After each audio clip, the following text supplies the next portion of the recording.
हमारे जंगल में बहुत ज्यादा ठंड बढ़ गई है। हाँ टूरी, ठंड का मौसम तो आ गया है और रोज रात में तूफान में तेज हवा भी चलती है। इससे तो हमारे जंगल को बहुत खतरा है। पिछली बार जंगल में तूफान की वजह से मीनू चिड़िया के बच्चे की मौत हो गई थी। ऐसे मौसम में हादसा बहुत होते हैं।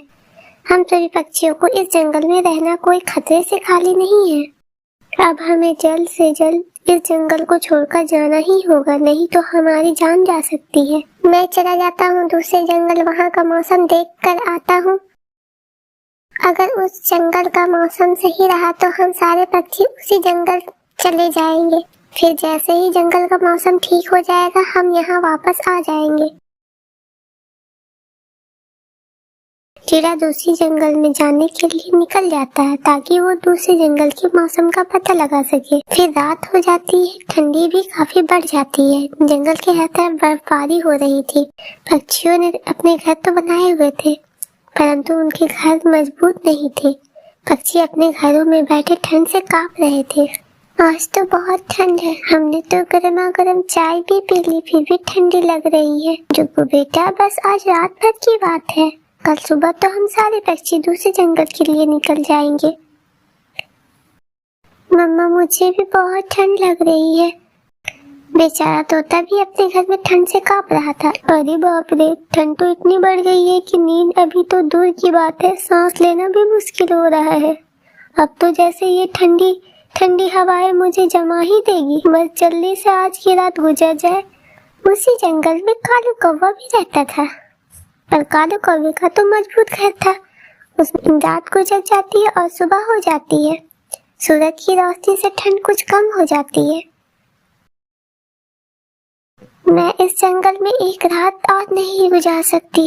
कल की रात मैंने कैसे गुजारी है वो मुझे ही पता है।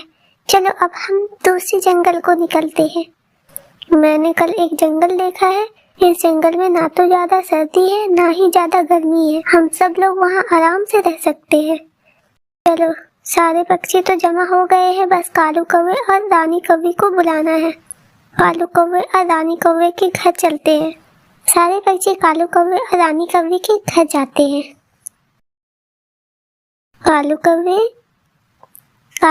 इस जंगल में ठंड बहुत ज्यादा बढ़ गई है, इसलिए हम सारे पक्षी आज ही इस जंगल को छोड़कर जा रहे हैं। चलो चलो, तुम भी हमारे साथ चलो। नहीं चिड़िया, मैं नहीं जाऊंगा क्योंकि मेरे पास मजबूत घर है। मुझे इस घर में बिल्कुल भी ठंड नहीं लगती। मैं तो नहीं जाऊंगा, तुम सब चले जाओ। देखो कालू कौवे, मेरी बात मान लो, क्योंकि रात में इस जंगल में तूफान भी आते हैं और इस तूफान की वजह से कुछ हो गया तो तुम दोनों कहाँ जाओगे? तुम सब अपनी फिक्र करो, मैं कालू हूँ, मुझे तूफान से कोई डर नहीं लगता। चलो चलो, अब तुम लोग यहाँ से जाओ।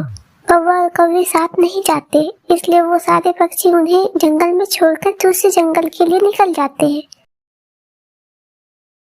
कुछ ही देर के बाद सारे पक्षी उस जंगल में आ जाते हैं। इस जंगल का मौसम तो काफी बढ़िया था, ना तो ज्यादा ठंडी है ना ही ज्यादा गर्मी। ये जंगल तो वाकई में बहुत बढ़िया है। हम सब पक्षी इस जंगल में आराम से रह सकते हैं। वैसे भी हम सब पक्षियों को घर तो बनाने आते हैं। चलो चलो, जल्दी से पेड़ काटकर उनके लकड़ियों से अपने घर बनाते हैं। वे पक्षी तो बहुत मेहनती थे। वे अपने घर बनाने के लिए पेड़ की लकड़ियाँ काटते हैं, फिर इन लकड़ियों से अपना घर बनाना शुरू कर देते हैं। कुछ ही दिनों में पक्षी अपने मजबूत लकड़ियों के घर बनाकर उनमें आराम से रहने लगते हैं। वहीं दूसरी तरफ रात को ठंडी बढ़ जाती है, ठंडी हवाएं चलने लगती है। कालू कौवा और रानी कौवी अपने मजबूत घर में आराम से सो रहे थे। बाहर बर्फबारी हो रही थी क्योंकि जंगल में तूफान आ गया था। तभी कालू कौवा का घर भी उस तूफान हवा में नीचे गिर जाता है।